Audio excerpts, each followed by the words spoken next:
What's good, everybody? It's your man Big Dumb coming live at your True Players Podcast. Another episode on the True Players Podcast where we keep everything gully, nothing held back. We don't hold no punches.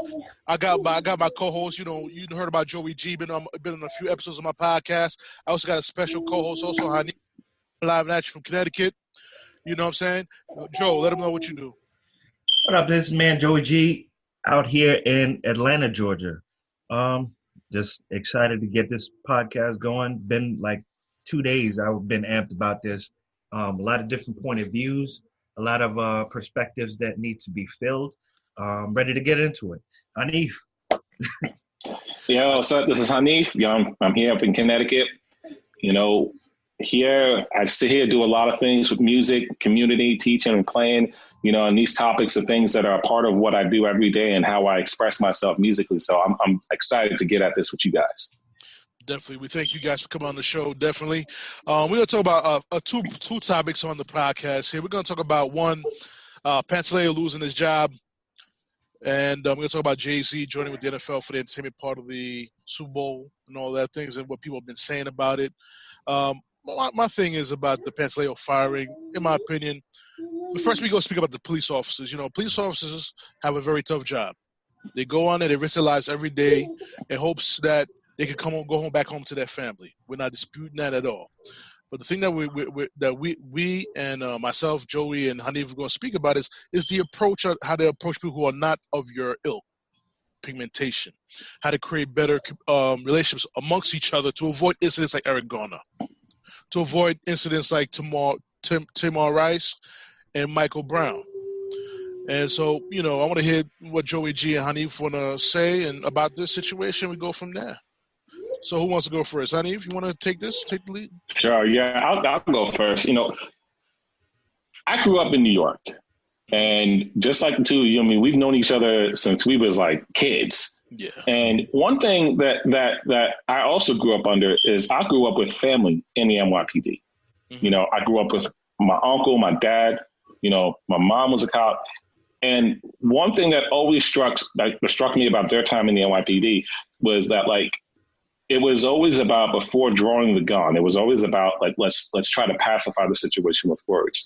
One of the things that my father, he never talks about this, but one of the things that people that knew my dad from when he was a cop would always say was that they were amazed that no matter what the situation was, even when everyone else had their gun out, he would be the one with the gun in his holster and talking people down, And so a lot of that starts with, how do you engage with the community that you serve in?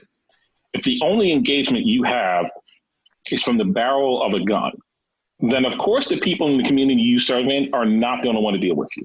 They're not going to be happy to see you. And they may not even want to call you when something does go down. So we all know that they have a tough job to do. But just like anything else, we can't go to our jobs and say, I don't like the fact that you fired this person the way you did under pressure, whether it's political pressure or financial pressure. And as a result, you know what? When I come to your section of the building, I'm not going to work the way I'm supposed to. Matter of fact, I don't even know if I want to come to your section of the building to work anymore. If any of us walked into work and said that, we'd be fired. Exactly. Period. So when it comes to this firing, people who are saying that it's political, yeah, you're right, it's political. But it's not just political on the aspect of, the fact that he got fired. It's also political on the aspect that it took 5 years for him to get fired. Right. We have video that shows that he put a chokehold, which according to the NYPD is an illegal maneuver for subduing someone. We also have evidence that he wasn't doing anything illegal. So you stopped him, you harassed him, you tried to arrest him, and you killed him, and he wasn't doing anything wrong. You had no probable cause to approach him. Right. So, we're trying to be real about the issue. We're not trying to say that every cop in the world is bad or that everyone on the NYPD is dirty, but no one's trying to say that. But what we are trying to say is that, if this was anyone else, if this was a civilian, that was doing this, or let me just keep it real. If this was a black civilian doing this to a white person, mm-hmm. chances are that black civilian would have been in jail already, mm-hmm. if they made it out of the altercation with police alive. Right.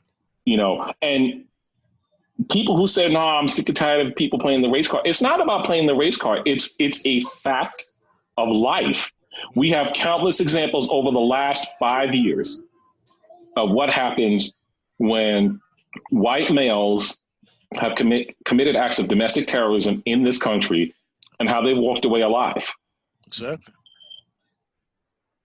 By the way, they were taking a Burger King first for Whopper meal. Yeah. I mean, you tell me what kind of stuff is that? Like you just shot up some people, and a cop asks you if you're hungry and takes you to Burger King. Damn, that's crazy. What? I mean, and then you want to say that there's nothing about racism involved in this, but how could you possibly say that when we see for ourselves the evidence? If it wasn't about racism, why do we have evidence from all across the country of people saying, well, I forget where it was in the Midwest where the woman was like, oh yeah, it's a black guy. He looks like he has drugs on him. I can tell. Was that in Texas or Louisiana? We were talking about the guy with the navigator who was walking, facing up with the hands. Yeah. How can you tell by the color of his skin that he's got drugs on him? That's like what was that? The guy that's in charge of the judicial system. He said the FBI, something like that. He said I could tell a person's bad just by looking in their eye. I was like, what? Listen. I wish I had the photo of the guy, because it says it right underneath it, the caption that he said, and you just look at him like, just what? I mean, let's be clear. In law enforcement agency, depending on where you are, there is a lot of training that they go to for threat assessment, for being able to tell body language and be able to predict with a relative amount of accuracy certain things that are going to happen or that could happen, so they can try to diffuse the situation peacefully. But notice what I said. You're taught these things to learn how to diffuse the situation peacefully. Right. But if the only time we see a peaceful resolution is with a white person committing domestic terrorism, and when we see whether the black person is innocent or guilty, the fact that they're black and they don't walk away from it. Right. I mean, it's hard to say color did not play a role into it. Right. Or the kid in California who was in his backyard. The police went into his backyard, said, oh, he looked like he had a gun. Well, man, why were you in his backyard? You didn't have what cause did you have to be in his backyard in the first place? Oh, we got a report that someone was running through. Well, did you knock on the door of the person whose house it was? Mm-hmm. Right. So I don't know all the rules. I don't know all the procedures of what police have to do, but I do know this. Mm-hmm. The facts, the evidence shows that if you are black, if you are brown, if you are Muslim, and you are in this country and you get stopped by the police, mm-hmm. statistically speaking, there is a high likelihood you may not walk away. Or if you do walk away, it won't be without some treatment that you shouldn't be getting. Mm-hmm. Right. Whether it's community service or a record, that. But but the thing is, I love when you mentioned the two guys from El Paso and Dayton, Ohio. And I remember when they got arrested for those mass shootings, they mentioned, oh, these guys came from a single parent home. He may have mental illness. So, I mean, as a black man, can I use that excuse too when I want to punch somebody in the face because they were bothering me? I got mental illness. I came from a single parent home, even I came from a two parent home. Can I say that? No, I can't. No, you can't. And it's always, in those cases, it's always, oh, someone has mental illness. Mm-hmm. But in the cases of some of these black men, it's even going back to Trayvon Martin, which was not a police situation. Mm-hmm. But as soon as it happened, what was one of the first things the media does? Oh, we got to find some reason to put out there as to why he got what he deserved. Oh, he used drugs. Oh, he was I mean, why do you have to go there? I'm like, you're not going there with these people that you're saying are mentally ill. Right. Just recently, Here in the state of Connecticut, where I live, they arrested someone who had a cache of weapons and had been goading the FBI on Facebook about talking about he's going to commit a mass shooting. And they arrested him. They didn't talk about, they didn't talk about, how bad this person was. They talked about the cache of weapons that he had, and how they're glad that they got him beforehand because local law enforcement was working with the FBI and they made it happen. Cool. I'm glad you did that. I'm glad you got him before he had a chance to do that. But what if he would have done it? Would he have been this depraved human being, or would he have been mentally disturbed? Because that's what we keep seeing is mentally disturbed. Or we see, like in Charlottesville, there's good people on both sides. There's bad people on both sides. We ain't talking about both sides. We're talking about the side that ran over people. Exactly. Or the private corrections facility in Rhode Island, where people were exercising their right to protest, sitting in front of the driveway of a corrections facility, and this said corrections officer beeps his horn and runs into some of the people. I saw comments on social media where people told, well, they got what they deserve. They should have gotten run over because they were being stupid. No, they were exercising their right to protest. They weren't doing anything illegal, And is it advised to block a driveway? No, maybe not necessarily advised to block a driveway, but no one says that when other groups have protested and have blocked off highways. Right. I believe that we as minority, when we protest, it's a very big problem for the other side. We're not supposed to protest. What right do we have to protest? You're supposed to be our slave. You're not supposed to say anything. You're supposed to sit there and shut up. Well, let's pull it back. It's less about minorities. It's more. It's not even just minorities. It's a class issue. Because if you look, there are several states that in the state legislatures that have been working to pass laws making protests illegal. And a lot of these states, it's not the minorities that are doing that are doing the most protesting. It's the middle class and lower income white people that are doing the protesting. So it's not just when it comes to protesting, we want to be real about it. It's not just a thing about shutting up minority voices. It's a classist thing about shutting off any voices that don't have at least 7 to 8 zeros in their bank account. Because the system that we live in, this country was founded off of racism and greed. Right. But it was also founded off of classism. And if you look at the history of this country, if you look at the history of slave revolts in this country, the early slave revolts in this country weren't just with the black slaves on the plantation. It was with the poor white folks that wasn't able to get where they needed to get either. That's not to excuse anything that was done by people who held slaves, but that's just historical fact. Right.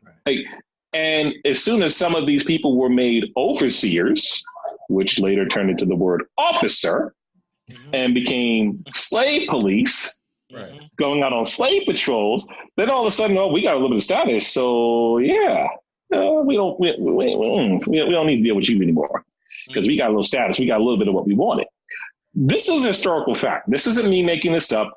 This isn't revisionist history. You can go to the Library of Congress and look at the slave letters. You can look at the documented evidence that shows that this is historical fact.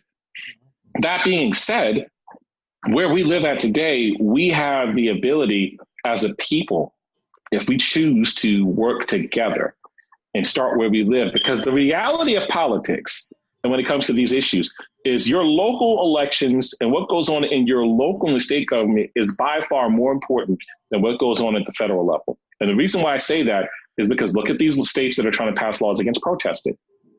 That's not happening at the federal level. Right. That's happening at the state and local level. So we have to understand that the political power to make change isn't just in what we do in Washington, D.C. It's what we do at the state house in every state that we live in. I mean, I watched the Georgia governor election and was like, I don't get how the Secretary of State is allowed to certify the election he's running in and all of a sudden polling places for people that he knows are going to vote against him and making it harder for people to vote that he knows are going to vote against him. You're trying to tell me that that's okay and that he was just doing his job? Come on. Like, if you don't change things at that level to begin with, what are you concerned about the national dialogue? I mean, it's not to minimize that, because the national dialogue is important. Right. But where you live is just as important. And going back to the whole thing when it comes to Jay-Z and everything, you know, everyone that's saying, well, maybe he's going to change the system from the inside, and everyone that's saying, well, he's a sellout.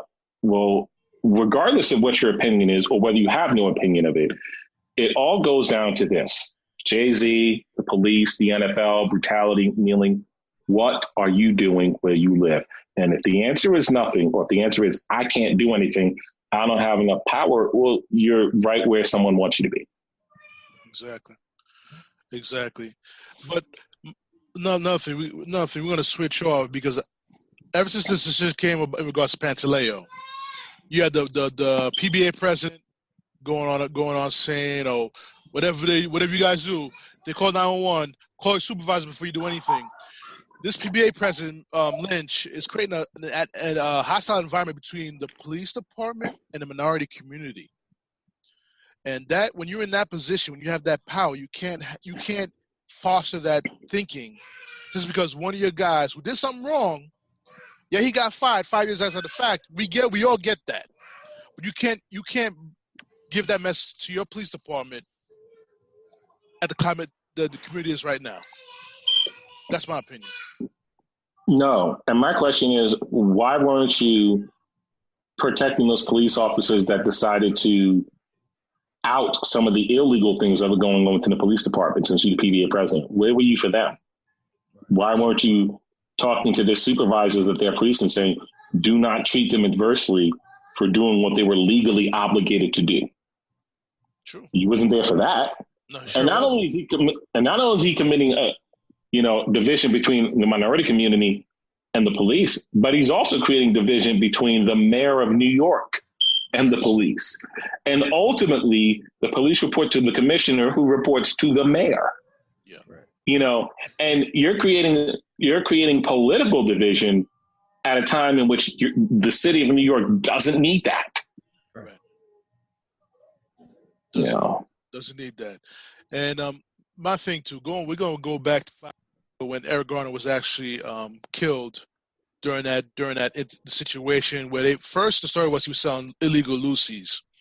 Now the truth comes out, he was trying to break up a fight. He didn't have no Lucy's on him. Despite all of that, you as a person, guys, when you look at the video, you see what was going on. You had 7 police officers around this guy. Was he a big black guy? Yes, he was. But you got 7 guys around him. As soon as you got him to the ground, you should have got up off of him. That's what caused his asthma attack. Because you laid on him and kept on choking him with your knee in the middle of his back. I'm in the medical field. I know what that happens. I know what happens when you do that. You force someone to lose breath quickly, and if the person is asthmatic, it will trigger his asthma quickly. They know what they were doing when they would grab them up. And you look at the reports now, they're trying to protect Pantaleo, saying that, if he didn't do the chokehold, he went through the window of the deli or whatever store he was against and stuff like that. But if you look at the video, that wasn't even the case.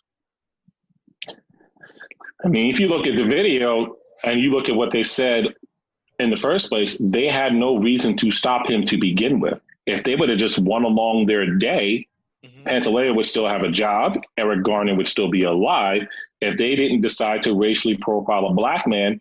And one of the things that also came out in a couple of the articles that I read was that, Pantaleo had seen him selling Lucy's before, so he thought maybe he was doing it again. Well, he wasn't, and there were witnesses to tell you that he wasn't. So that should have been enough, but he chose to do this. Let's not get it twisted. What he did was a choice, an act of will. The moment that he saw that he was not doing anything illegal, he should have just left him alone. But he chose not to. So to say, he might have gone through a deli window. Well, what would you do if you were getting choked? Whether it was a police officer or not, your natural instinct is to stop someone from choking you so you can breathe. Exactly. So don't tell me to sit down and comply if I can't breathe. Exactly. If I can't breathe, my natural instinct is to get someone's arms from around my neck so that I can breathe and be able to deal with whatever has to be dealt with, and like that's that's why for me, like I have a hard time with, and not just this case, but I have a hard time hearing, well, when police come, just comply. Well, we've seen many incidences of people complying and they still wind up dead or injured, and compliance is, if the police are going to demand of us, just comply when we give you an order, then we need to demand of them just comply with the law and the rules that you're supposed to follow. Because if you would have, Eric Garner would be alive. Exactly. And Sean Bell would have died of 41 shots. Oh, we forgot about that. Yeah. He's got a gun. Oh, it's a cell phone. Sorry, it was new. Homeboy supposed to get married and stuff. We can go back further to when we were all New York residents together, to Amadou Diallo. Yeah. Selling his wares on the street with a permit. Right. Yep. Allowing him to do so, and he gets arrested and sodomized with a broomstick. Yeah. So where in the police manual is it okay for you to do that? Nowhere. And when we could go back to before we were even born and see these things over history, but dealing specifically with Pantaleo and Eric Garner, like my thing about this whole situation is like this PBA president is, by saying the things he's saying, what you're also doing is you're saying, well, we'll just have a state of lawlessness in these places. And if you create a state of lawlessness by not doing your job, then don't complain about it, because you're the one telling people not to go up there in black neighborhoods and do their job. No. You're the one saying that, oh, we can't. And I heard someone joke. I heard someone on one of these, which was it? I think it was the Young Turks, where the guy was talking about, you're crying because you can't use a chokehold to incapacitate someone, saying, no, but it was a seatbelt maneuver, which is permitted. No, that was a chokehold. It was clearly a chokehold. Like, don't try to change it up because of video evidence. And like I said, a lot of these things have been going on for decades. It's just now with every camera phone out there, it's almost like what the police don't realize is in a lot of these heavily black and minority neighborhoods, you have trained every single person every time you show up to put their phone up and start recording because of what you do. Right. And so like you can't complain that you're getting caught on camera doing something illegal. Let me hit you with another thing too. We talk about the NYPD. Well, what about that situation with James Blake, a popular tennis player, when he got tackled for no reason? He just talking, he got tackled. Where were you, Mr. Lynch? Where were you on that? But watch that. But watch that situation. Now watch how that goes. Mm-hmm. Black man that's a popular tennis player gets tackled, but because of his celebrity, he got a result that an Eric Garner would never get. That's true. That's true. His status, and think about this. Man, I grew up watching the U.S. Open, being a proud New Yorker, that the most prestigious event in U.S. tennis is played in the state of New York. Mm-hmm. Right. I grew up watching tennis and watching these tennis players play for a long time. But think about this. Do you think if he was not a popular tennis player, that there would have been as much political pressure for justice for him? Nope. We'll say like a tennis player like Arthur Ashe. You think he would have got the same result? Arthur Ashe that guy would have been fired as soon as it happened. He got fired at the precinct. We wouldn't go that far. But then if you take the person that's like number 182 on the WTA rankings that we don't know because they don't get airtime. Right. If that would have happened to them, like chances are we probably wouldn't even have known about it. I don't think they would have been a tennis player. And so they'll say he resist. He was resisting arrest. but that also goes to show you that celebrity and connectedness, racism is real in this country. Classism is just as real, and they are both the founding blocks of this nation, racism and classism, because James Blake's celebrity status helped get results that he would not have gotten if it was one of us. No. That's not being trying to be pessimistic either. Mm-hmm.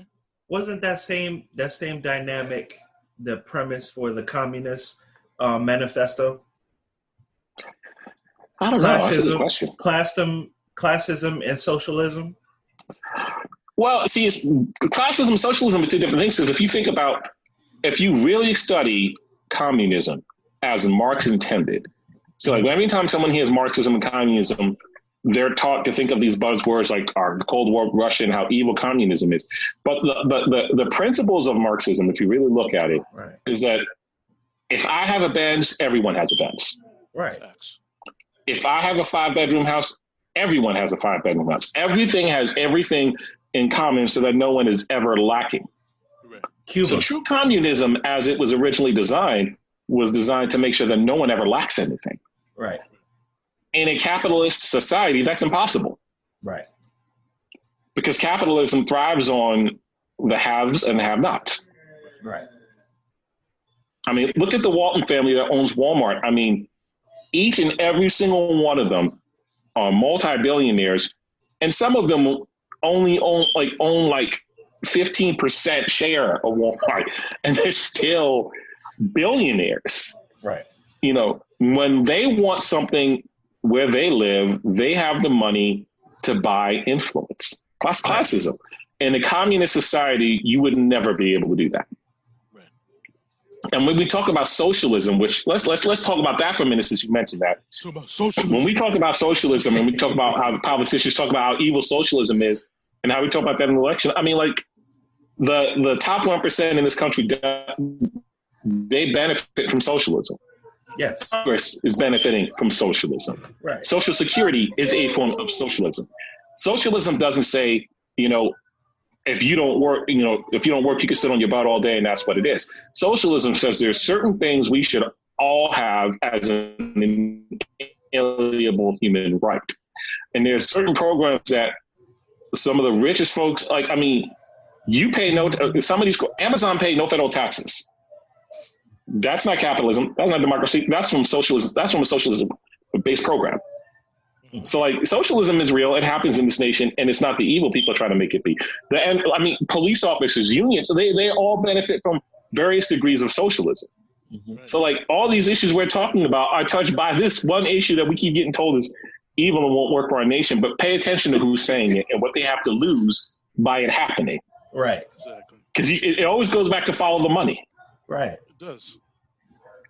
It does. Absolutely. Follow the money. Whoever gets them has the most money makes it. You know what I'm saying? And nothing that crossed my mind is to the thing is that, you know, we have all these instances with police departments, and when we speak on it, these police officers have taken it so personal. You're against the police. You hate us. We don't want to do nothing for you. But the thing is, we don't hate police. We want you guys to do your job with the respect. You're here to serve and protect us, not to degrade us, not to kill us, but to serve and protect. What's that number? The letters they have in the car: courtesy, professionalism, and respect. Right? Mm-hmm. Where is that when it comes to interacting with us on an everyday basis with the NYPD, whether it's NYPD, LAPD, and Nassau County PD? Where's that at on a consistent basis? Yeah. Where is it?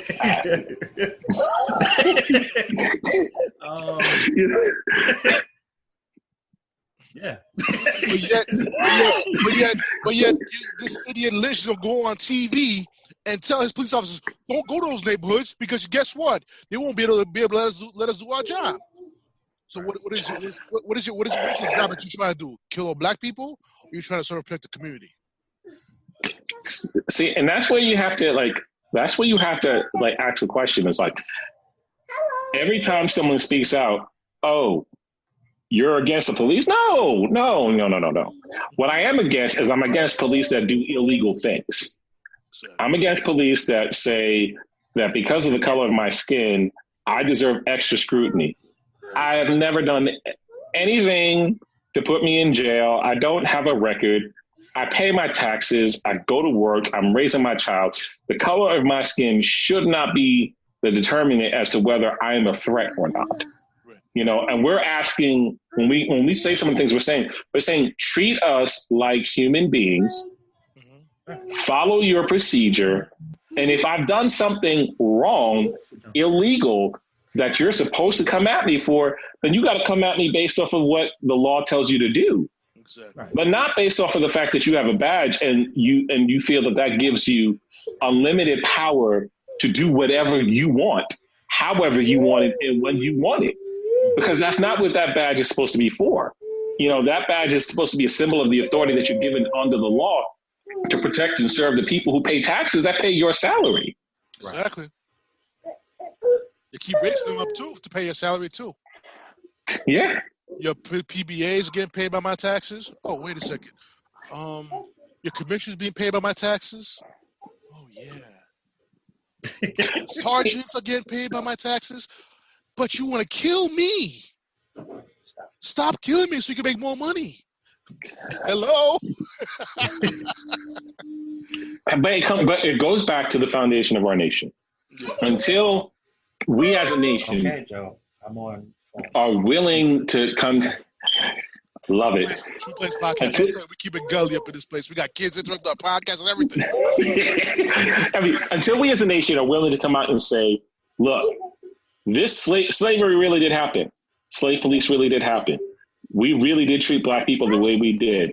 We really did treat their ancestors the way we did. We really did, you know, after emancipation, we really did, you know, create laws to basically put them back in slavery. Until we talk about all the things that have happened, I mean, civil rights movement, I mean, until we start going through all the things and are able to admit the ugliness of what we have been and what we still are today, we'll never get to the place of where we should be and could be. I mean, this guy that we got sitting in the president's office has taken this country backwards so far, not just in what we do as a nation, but in the world around us. Exactly. I mean, I'll never forget, like when he made a comment about, I forget what comment he made about Germany that was wrong. I was watching a German newscast on the internet. And this woman is speaking German, and when she gets to the part where Trump said something wrong about Germany, like she couldn't hold it anymore. She just busted out laughing. She's like, I can't believe this guy was elected. Right. You know, and people who are talking about, well, let's make America great again. Let's make America great again, because that's his slogan, and that's what people like to say that like to defend him. Okay, well, if we're going to make America great again, what was it when it was great to begin with? If you won't answer that question, how can you make it great again? Because great to some of these people was all these Black folks need to be in chains. And let's not forget, great also to some was let all these poor white folks be subservient. Let's not also forget that great to them was, hey, if you're Irish, you're not white. If you're Italian, you're not white. Right. Let's bring it back. Let's bring it back. I mean, if you're Jewish, that's what it was. Right. You know, that's what it was. So like, if we're going to go there and we're going to say that, you know, that's what some of these people are trying to say. What do they call themselves? Anglo-Saxon. Right. We can take it back even further if we're going to go back to that immigration thing. If we just throw the immigration thing back up and we go to how the country was founded, you stole the land. Yeah, you basically came on Plymouth Rock, shook hands with the Indians. What was that, 1619? Called it Thanksgiving, and you done put them in slavery. 1619, our first slaves arrived in the United States. We took the land. And but you guys with another story too. The truth be told, this country was not free. This country was freed by Black people. Yeah. That lovely country where I come from, called Haiti, freed this country because they didn't want it. The truth was George Washington was losing the war against Britain until he called Napoleon. Think Napoleon brought his ass over from boats from France to get here? No, they came from Haiti. Mm-hmm. And the other thing, February 3rd, Savannah, Georgia, 1776. The Haitians were on this land. We here. No tide of war change. And let me tell you, one of my favorite things was I had a guy that was talking to me about Mexicans illegally immigrating to the country. And this guy was talking to me about how they're invading Arizona. I was like, well, if you want to be technical, they're coming home because Arizona actually was theirs until we stole it. So they were coming back to what has been an ancestral home for some of them. And the guy got mad at me when I said that. I said, but no, actually go do your homework. And you'll see that when it comes to the Midwest and the Southwest, as far up as Montana used to have Aztec ruins. That's archaeological fact, not my opinion. I mean, that was documented by Caucasian archaeologists, not me. Right. So when we talk about some of these things, the answer I get when I sit in something like that, well, we got it as a spoil of war. And no, we took it and we stole it. And that's just a fact. The Louisiana Purchase, we purchased Louisiana. How are you going to purchase a land that was already owned by someone else unless you conquered it and took it from them? Right. So a lot of what we're talking about, the remedies to these things, if we're not going to go back to how this got started in the first place, how can we possibly fix what's going on right now? Because this is just remnants of how this nation got started to begin with. Right. My thing That's is a good question. It's definitely a great question. I'm gonna hit you guys with another question too. These people that go around say "Make America Great Again" and all that bullshit. You know what I'm saying? The only way you could ever make this country great is if you eliminate the degenerative thought of racism and bigotry. That's the best way, because when you are operating as a union, as one, indivisible, with liberty and justice for all, that's when our country is truly great. And the way the situation is now, especially with this president, the guy's president, we're nowhere close to that. No. Nowhere close to that. Oh, no. We're not even close to that mindset. No. Because the reason being is because we have the white people who refuse to come to grips of what it really is. In order to solve a problem, you got to come to grips with your deficiency. Just like if someone was depressed, you go see a counselor. The counselor says you're depressed. You say, "No, I'm not." That's denial. So how you expect to heal yourself from depression if you're in denial? Right. But I'm about to say something that's going to be real unpopular with some black folks and some who I've said it to before, and they're not going to like me. But I'm gonna be honest.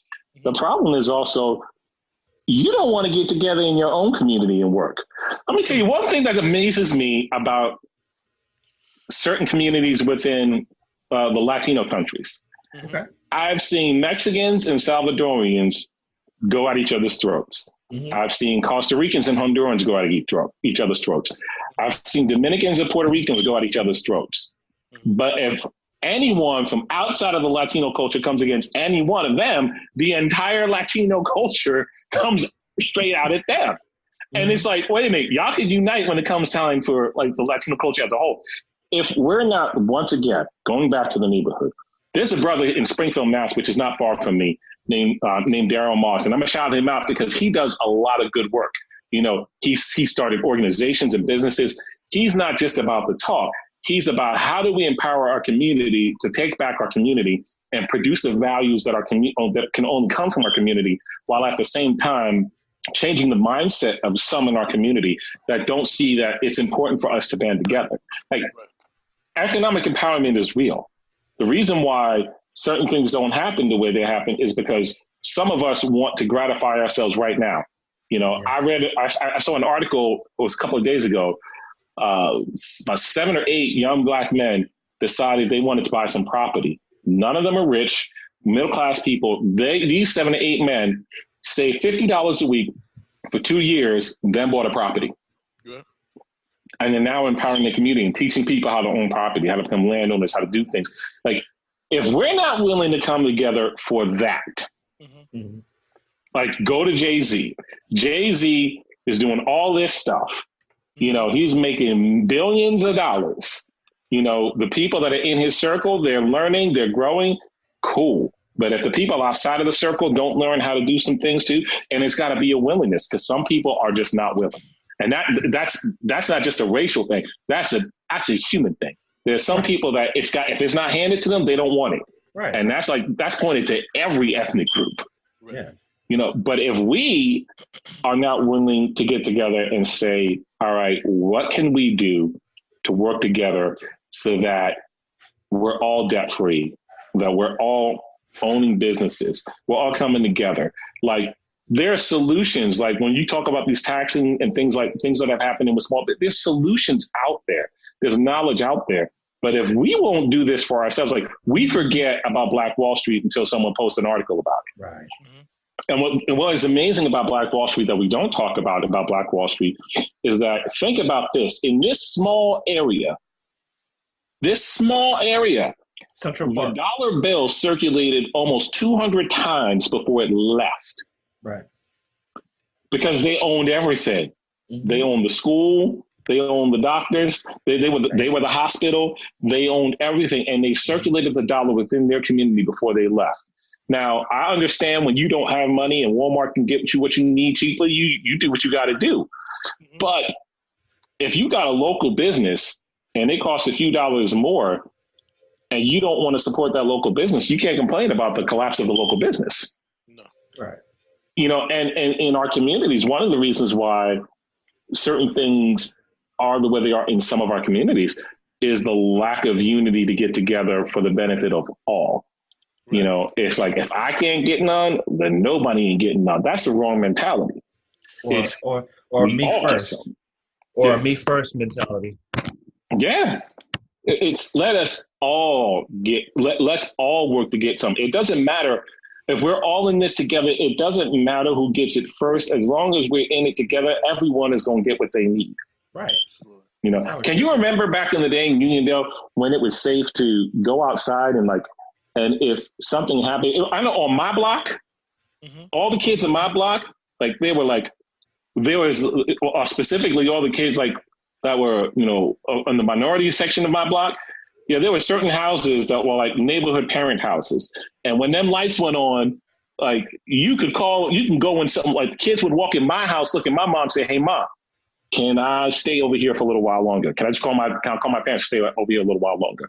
Mm-hmm. That was a day in which we as a community actually looked out for one another. Right. You can't go to Uniondale and do that today. No. Not to the extent, at least not to the extent that, because one of my brothers still lives there, and I was just there about a month and a half ago. That even shows you, if we're not willing to be able to look out for one another's kids like that, how are we going to look out for one another's economic empowerment? Pantaleo can get away with what he can get away with because we don't have the economic and political power as a community to do something about it when it happens. And until we do, we'll continue to see stuff like this happening. True. The thing is too, we as a community, we don't support each other properly because each time we go to each other's businesses, we always try to look for the hookup instead of paying a fair market value that we're willing to pay, whether if it's a Latino doing it or an Indian doing it or a white man doing it. But we come to each other, we want to hook up. We can't have that in this community if we're trying to grow and be something more than what we are. Right. Because we may have the numbers. We may have the numbers in them. We may have the numbers as far as the numbers as people, but our mentality is still minority. We have a microwave way of thinking about things as far as we want it right now, right then and there.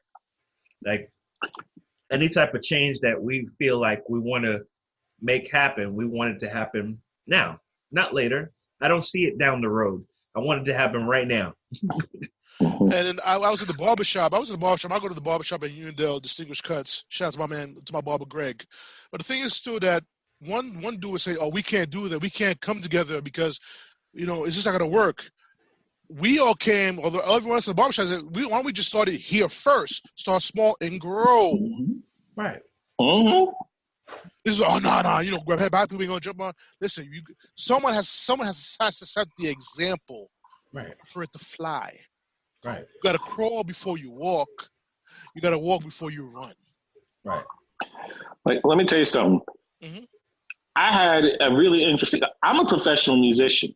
All right. And I had someone once ask me a question, talking about a festival up here, wondering why the local people won't give them a discount because they're local. So my question was, okay, so if you were a lawyer and I have legal services and you're local, can I get 50% off? They're like, no, why would you ask me for 50% off? Mm-hmm. Because you're local. Well, that doesn't make any sense. I said, well, then look at what you just asked the musician when you're sitting on the board saying, well, I know it's a festival and we normally pay these acts, thousands and thousands of dollars, but since you live here, can you just do it for a couple of hundred? Like, you wouldn't take 50% off of your services for someone who's local. Why do you expect the same? That mentality, in my opinion, is beyond ethnic and cultural and racial. It is classism. It goes back down to the haves, have-nots, the rich, and the not so rich. I mean, think about Trump's tax cut. I'm going to go there for a second because this kind of ties into this. Mm-hmm. He talked about he gave the middle class a tax break. And everyone is shouting, no, he didn't. No, he didn't. But here's what you don't understand about that. If you look in that law, by definition, middle class, according to that law, is between $750,000 a year and something like $5 or $10 million a year. That's how they define middle class, so that they could be verbally correct, knowing good and well that they weren't trying to serve the people that actually needed it. Right. So that's and that happens because we don't know. We don't have ourselves together. We don't have ourselves in positions to be able to use the political machine to get the results that we need to get, because we won't come together.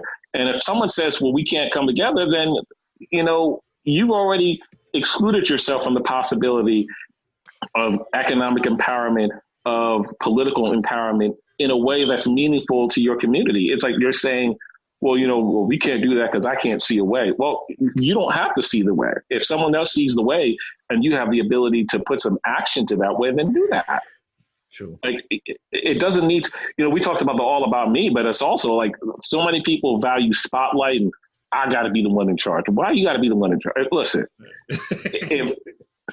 if Joe has the skill set to go before political leaders and speak to them in a way that they need to speak, and Dom has the skill set to go to financial leaders to get funding and to get things together, and I have the skill set to go across to educational leaders and say things like this, but there's someone else in the mix that has the skill set to tie this all together and be that lead representative, there is nothing wrong with that.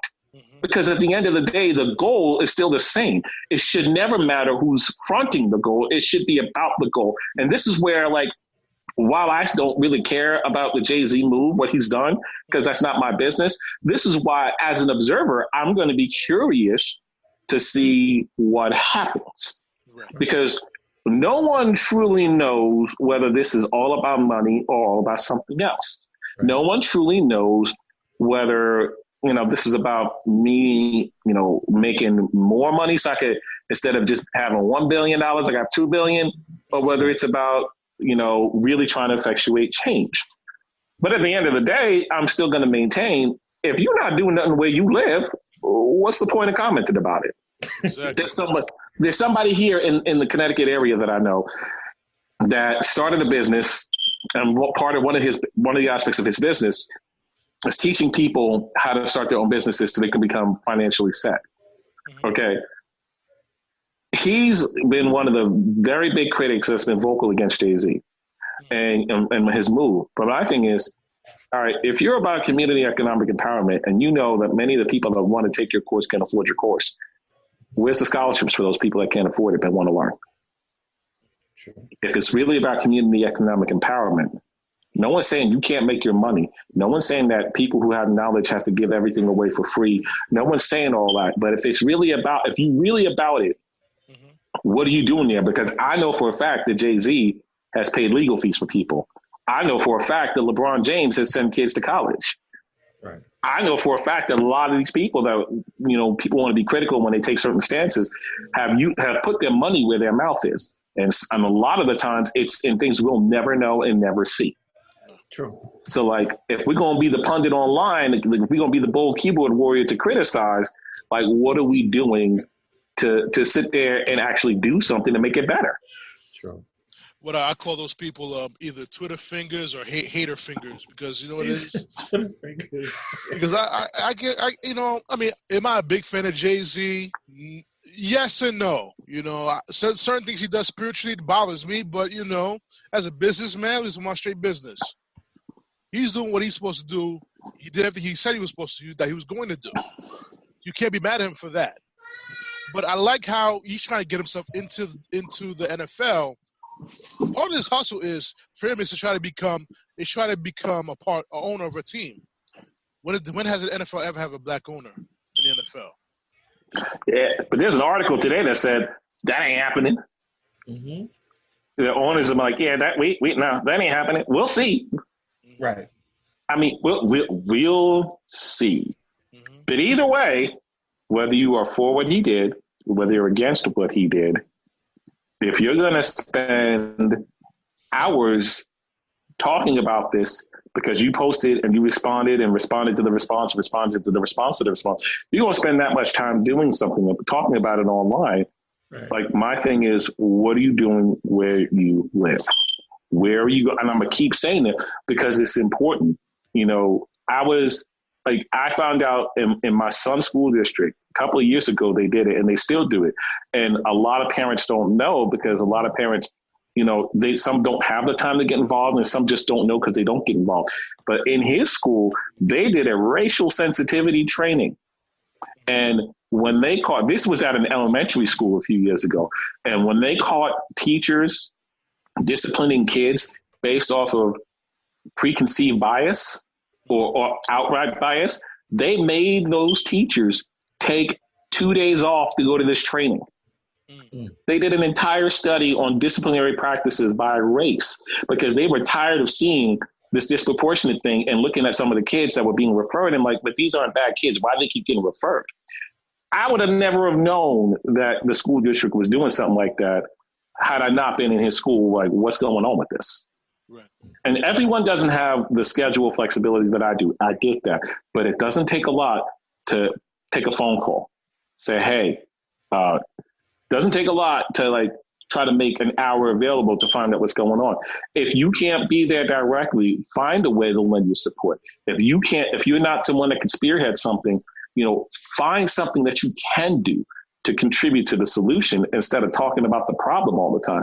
Because talking about the problem all the time, all it does is rehearse the problem. It never gets you to the solution. Right. Not just a solution. We got to get to the right solution. Yep.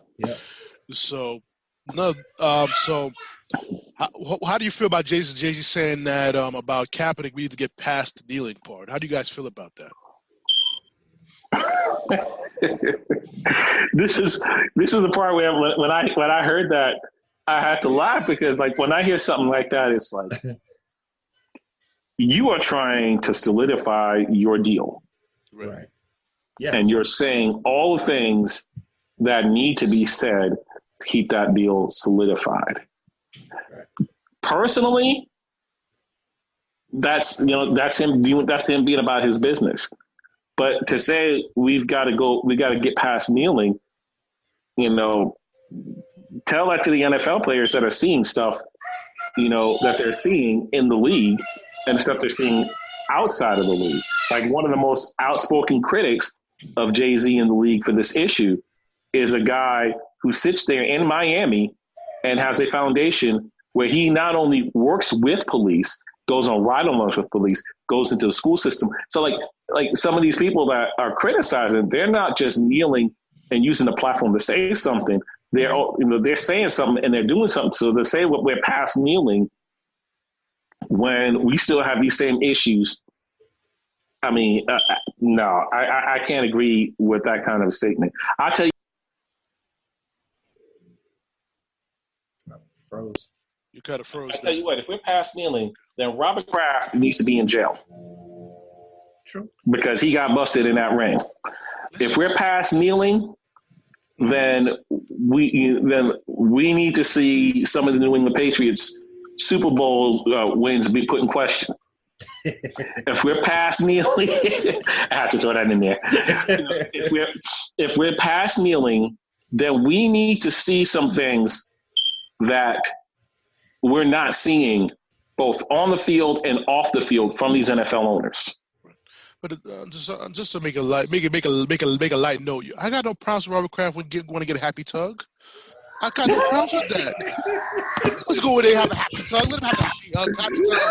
God damn it. Yeah, but you know what?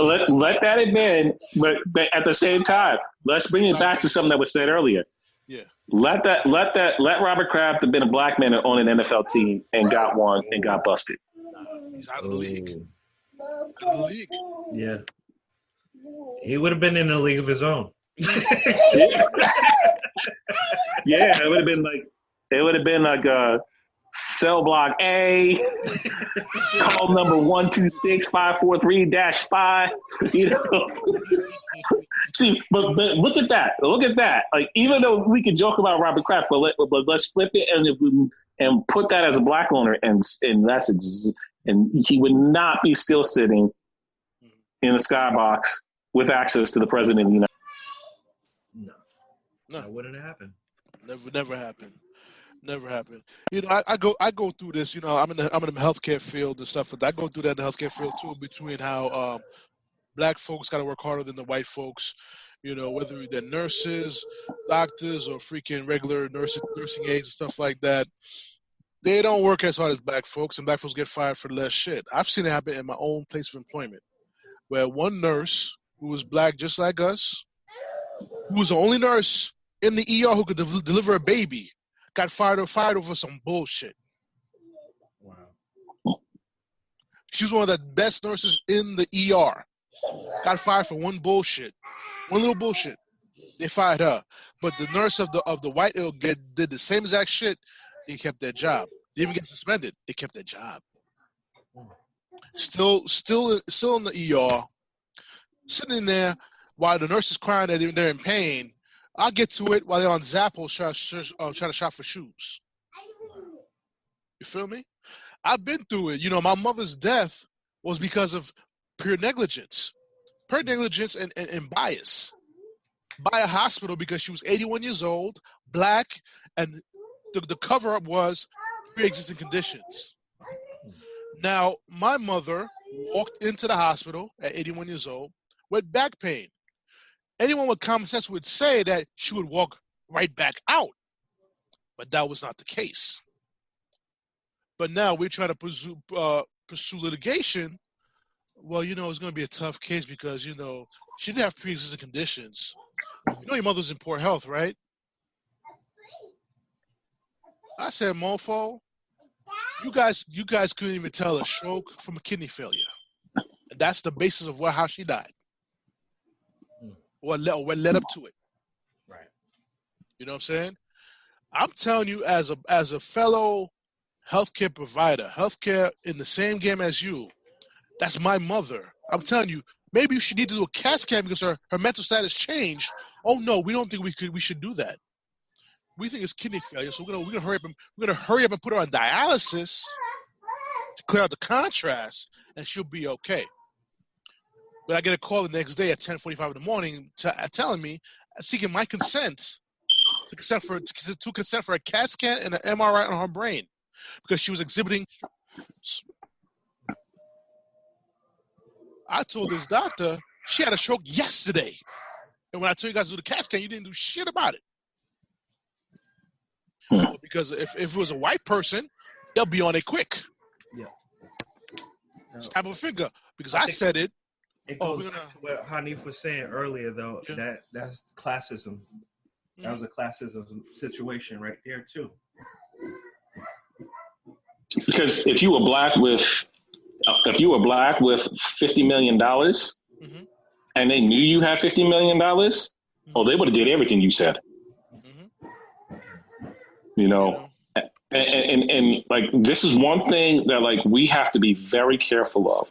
All of us that are in the quote minority close quote community, we have to be very careful that we don't see every issue as one of racism, because every issue that you deal with is not necessarily one of racism. Some of them are issues of classism, because I can point to some guys that I know that are white that have experienced some of the things we have experienced based off of the fact that they don't have money. Right. And that's not to downplay racism either, because that's, like I said, that's racism, classism are the building blocks of this country. But we have to be careful, because what happens when we see everything out the lens of racism, we could see someone who is not Black, who is not Latino, and make a snap judgment of them, just like we're thinking they're making one of us, and put us in a position where we're doing the same thing to them that we're saying that we're trying to fight against. So we got to be careful. And sometimes what happens, case in point, homeboy on Facebook that wanted to say that I was tuning because of what I said about Jay-Z, he comes from a standpoint of wanting to have the militant speech. But like, when I'm like, the core of what was being said was, what are you doing where you are? Right. Not that you don't have a right to your opinion, but what are you doing? And to get back to homeboy, he even went out and said, there was always someone on the plantation, that said stuff like this. How do you know? You 200 years old? There was also the person, and the concept of the house nigga and the field nigga, as it's been called. That, man, listen, the people need to dispel that myth. They need to read some of them slave letters that were unearthed at the Library of Congress to find out how the Black slave in the house was educating people, and he was helping people escape because he knew when certain things was going on and when certain patrols were happening and things like that. So like, when you start calling someone, saying that they're cooning, and you start doing something like that, and you Black, and you say that to another Black person, you're just doing the job of the racist white person for them, especially when you have no understanding as to what's being said. Now here I got another Black person who looked at that and was like, yo, what did you mean by that? Got on the phone with me. He's like, now that I've heard what you have to say, I understand what you're saying, and I agree.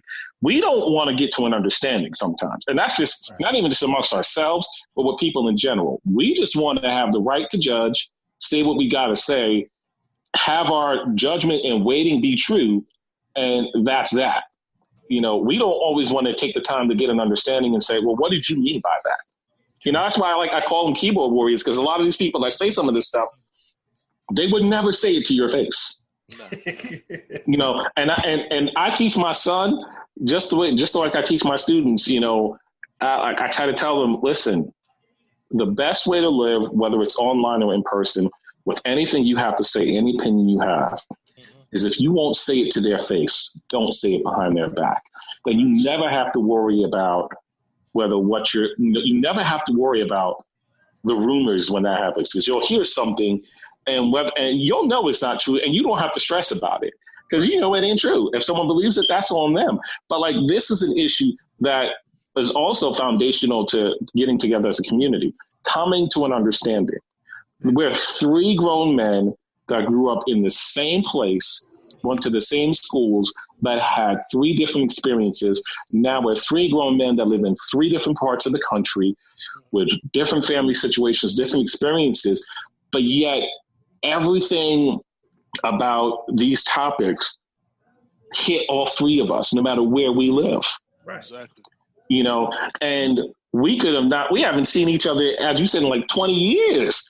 Yeah. But plus, the bottom line is, like, even still, we have such an understanding of who we are as individuals that the core of who we are hasn't changed. Many things around us has changed, and we may have gained some new values, but because we have an understanding of who we are, who each one of us are individually, we can have this kind of conversation like we were still in lunch looking on Freshman Friday, like, oh man, he about to get it.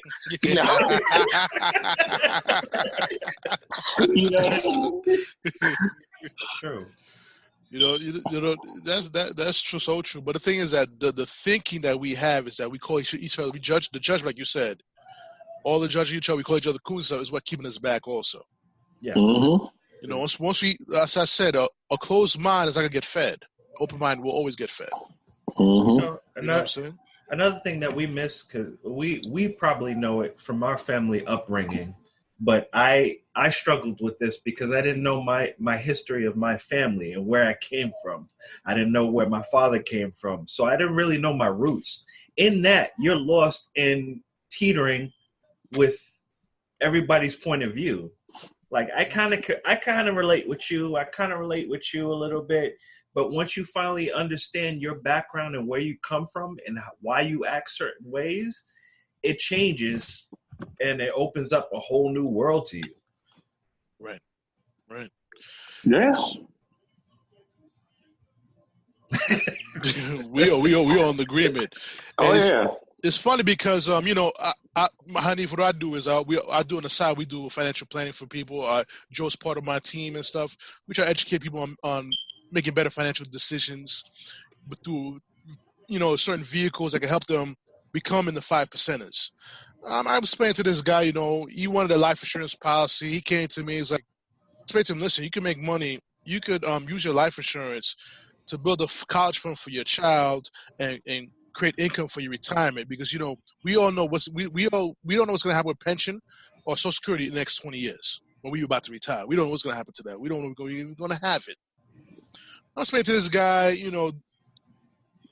the features and benefits of having this type of policy while having a death benefit available to him. He's telling me that I'm trying to scam him. But yeah, he gets a term life insurance policy, which he only has for at least 10 years. He's paying $250,000, and his coverage is $250,000. He's paying about $200 a month. Because knowing that after 10 years, that shit is gone. Yep. All that money you're putting in for that $250 policy, $250K policy you having, it's going to be gone in 10 years. Then you got to get another medical. Then you got to start all over again. You're going to be what? At the time, you're going to be 50 years old. Now, at 50 years old, your insurance rate is going to go up because you're older. Mm-hmm. You're in your 40s. You still have some time to reap the benefits of a lower premium. I'm going to offer him ability to create a fund for himself for retirement. I could have given him a term as a writer, of course, to protect his house and all that stuff. You want to go term. All right. I'll see you in 10 years. But the thing is because in his mind, term is cheaper. He's saving money, and he thinks he's getting the benefits because he doesn't know. See, this is what happens when you don't have, that kind of literacy. Like anybody that has ever dealt with life insurance, ever sold it or know anything about it, knows the younger you are, the more you should always look at some sort of whole life policy with some other. Listen, I used to sell insurance, so I get it, But like the thing is, what happens is once again that mentality, It's about, well, this is cheaper and I still have this coverage. Well, it's also like the health mentality. 99% of every illness you could possibly think of comes from a nutritional deficiency. Not my opinion. A scientific fact that has been proven. Med schools around the world have proven this. Yet, like, we won't look at alternatives to eat better because we still have to have, our Big Macs. Mm-hmm. We still have to have that, we still have to have 12 shakes a day. And no one's telling you can never eat that again if you really like it. But like everything else, it's about the knowledge. My mom died, she died, 2003. All right. She died of complications due to cancer. The nutritionist was trying to tell us some stuff. But when I was 19, I'm like, get out of here. You don't know what you're talking about.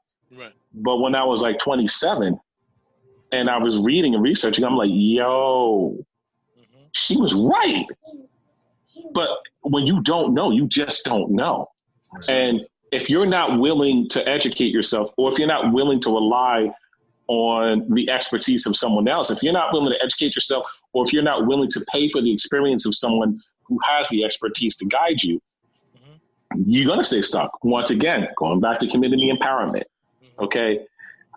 If I know how to do certain things in education, you know how to do certain things in finance, you know how to do certain things in health.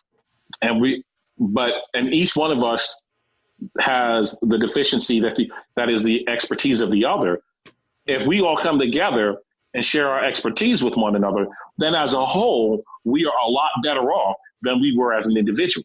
Sure, I could go read some books on finance. Sure, I could go get, I can go back and get a Series 6 license, go get a life and health license. Sure, I could do all of that.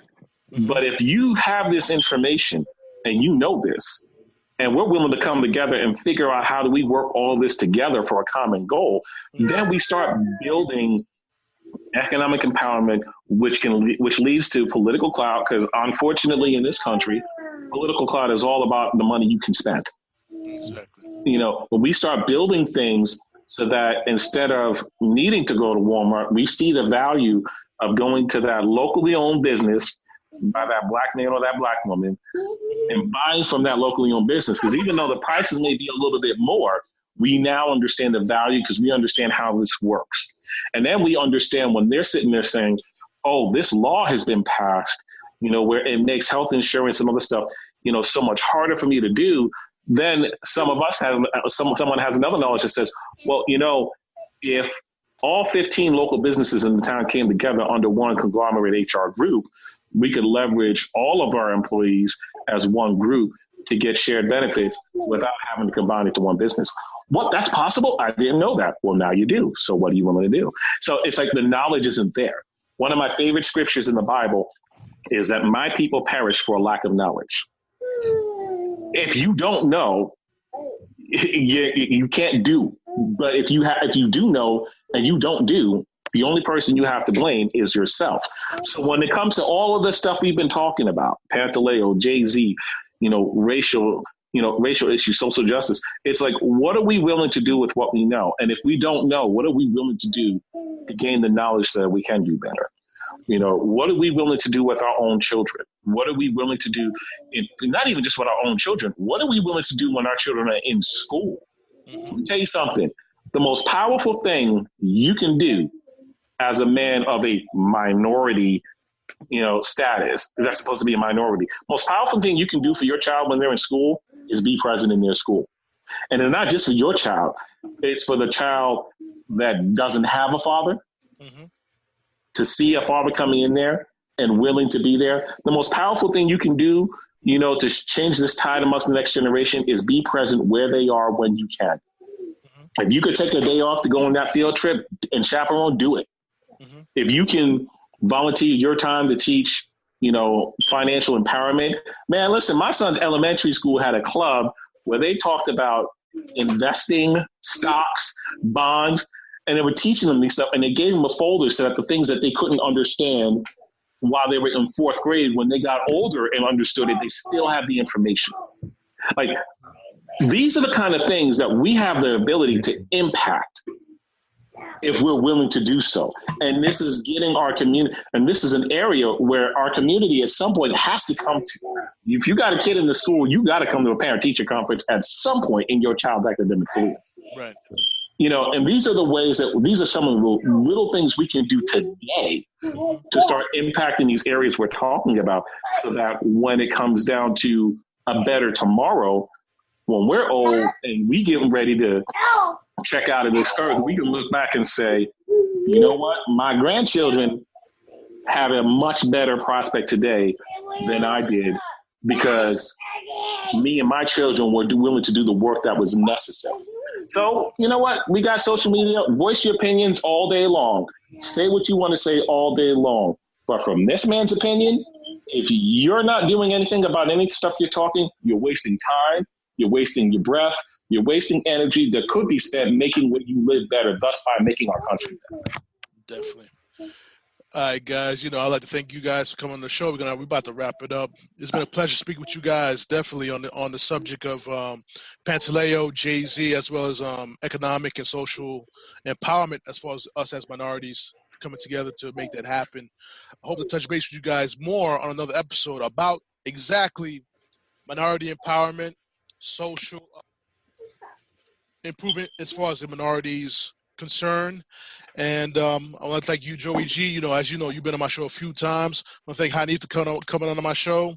It's been a pleasure. You can listen to the podcast on Anchor, Spotify, Apple Podcasts, Google Podcasts, iHeartRadio, SoundCloud. Any comments, any feedback, definitely hit me up on my email, trueplayerspodcast@gmail.com, which is PLAYAZ@gmail.com. Once again, guys, thanks for being on the show. We gotta do this again, another episode again. Most definitely. Any closing comments from the both of you before I sign off? All I can say is it's good to see two brothers from that share the same hometown as me out here trying to do something in the world we live in. We need more of that. Definitely. And Joe? Well, I enjoyed the podcast. I enjoyed talking about the issues that were at hand. But one thing I think what started me on this podcast venture was the fact of stop being silent and start making actions happen and speaking your mind. Absolutely. I like that. I like that. This is why I made this podcast, so people could come up and speak openly. Not be afraid of any backlash, any judgment. This is a judgment-free zone here on True Players Podcast.